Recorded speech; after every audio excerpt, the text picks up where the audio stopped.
Jai Hind, my dear students. In this today's video, we are going to deliver the lecture about an important topic, that is ideas that have helped mankind. The writer of this chapter is Bertrand Russell. What is the name? Bertrand Russell. He is a British philosopher, means वो Britain के रहने वाले हैं, Britain के दार्शनिक हैं और इनका जन्म 1872 में हुआ है और डेथ 1970 में हुआ, 1970 में हुआ है। ब्रिटेन के फिलोसफर हैं ये और ये 20th सेंचुरी यानी 20वीं शताब्दी के हैं। क्यों? क्योंकि 19वीं शताब्दी में 1970 में इनका मृत्यु हुआ, तो ये 20वीं में आ जाएंगे, 20th में आ जाएंगे। ठीक है ना, ये बात आप याद रखेंगे। ये इतिहास की चीज़ें होती है कि कैसे 20th हो गया, कैसे 21st हो गया। अभी 21st चल रहा है क्योंकि 2023 चल रहा है, 2023 है तो क्या हो गया 21वीं शताब्दी। वहीं 2123 हो जाएगा तो 21st सेंचुरी, वहीं 2223 हो जाएगा तो 22nd सेंचुरी। 100 सालों का एक शताब्दी होता है। ठीक है, तो ये आपको पता है। अब आइए, वो क्या क्या थे? मैथमेटिशियन थे, हिस्टोरियन, इतिहास मतलब जो इतिहास के बारे में अच्छा खासा नॉलेज रखते हैं उनको हिस्टोरियन कहते हैं। ठीक है, वकील हैं, एडवोकेट थे वो, और अलग अलग टॉपिक्स पे अपनी बातों को प्रेजेंट किए हैं उन्होंने। सबसे पहला जो टॉपिक रहा उनका सेक्स, लिंग पे बातें किए हैं, शादी पर, पॉलिटिक्स पर, धर्म पर, साइंस पर, साइकोलॉजी पर बात किए हैं। ठीक है ना, फिलोसफी पर बात किए हैं, सोशलिज्म समाजशास्त्र पे, शिक्षा पर, क्रिस्ट यानी ये क्रिश्चियन जाति पर। ठीक है ना, मार्क्स यानी कार्ल मार्क्स जो थे उनके विचारधाराओं पे, और बुद्धा, गौतम बुद्ध, नाम तो सुने होंगे। ठीक है ना, गौतम बुद्ध के विचारधाराओं पे ही बात की है। बर्ट्रैंड रसल को नोबेल प्राइज 1950 में मिला लिटरेचर के फील्ड में।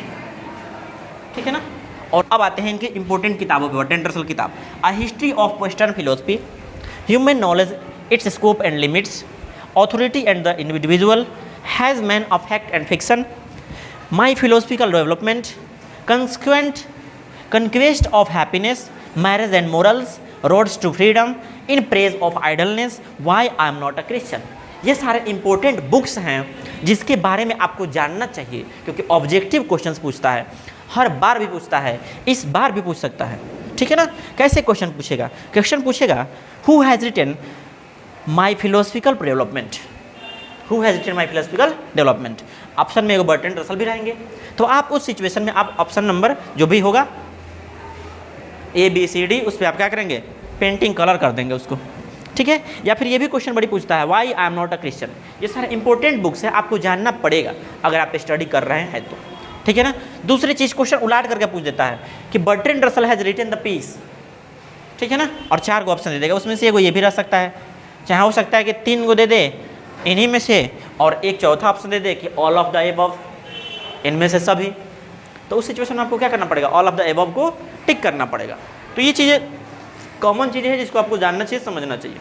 बाकी हम ऐसे ही करके आपको अलग अलग व्यक्तियों के बारे में छोटे छोटे शॉर्ट वीडियोज़ के माध्यम से, इंट्रोडक्शंस हो गया या उनकी इंपॉर्टेंट बातें हो गई, वो मैं आपको बताता रहूँगा, ताकि आपके सारे राइटर्स और सारे चैप्टर्स के बारे में आसानी से कवर हो जाए। ये कहाँ के रहने वाले थे? ये ब्रिटेन के रहने वाले थे, ब्रिटिश फिलोसफर। क्या थे? ब्रिटिश फिलोसफर थे। ठीक है, अच्छा, ब्रिटेन को हम लोग इंग्लैंड भी कहते हैं, कनाडा भी कहते हैं आज के टाइम में, और क्या कहते हैं जी? ब्रिटेन, इंग्लैंड, कनाडा और लंदन भी कहा जाता है। हालांकि अलग अलग मतलब स्टेट्स हो जाते हैं वो वहाँ पे। ठीक है ना, और सेंट्रल पार्ट ऑफ, अगर हम ब्रिटेन की बात करें, सेंट्रल पार्ट ऑफ ब्रिटेन, तो वो है आपका लंदन। ये भी आप याद रखिएगा। लंदन से कौन कौन कवि थे ये भी आपको जानना है। तो एक तो आपका ये है जॉन डॉन हो गए, उसके बाद से आपके जॉन डॉन के बाद से आ गया W.H. ऑडेन। ठीक है, उसके बाद से वाल्टर डे ला मेयर, उसके बाद से बर्ट्रैंड रसल। ठीक है ना, उसके बाद से रूपर्ट ब्रूक। ठीक है ना, ये सारे कहाँ के रहने वाले हैं? लंदन के, इंग्लैंड के रहने वाले हैं। ठीक है ना, और अमेरिका में जाएंगे तो अमेरिका में आते हैं कौन? Walt Whitman. कौन है? वाल्ट विटमैन अमेरिका के हैं।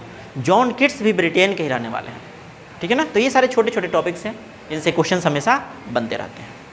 तो आशा और उम्मीद है कि आप इस चीज़ों को समझ पाए होंगे। इसमें से 3-4 क्वेश्चन तो ऑब्जेक्टिव में आपसे परीक्षा में पूछेगा ही पूछेगा।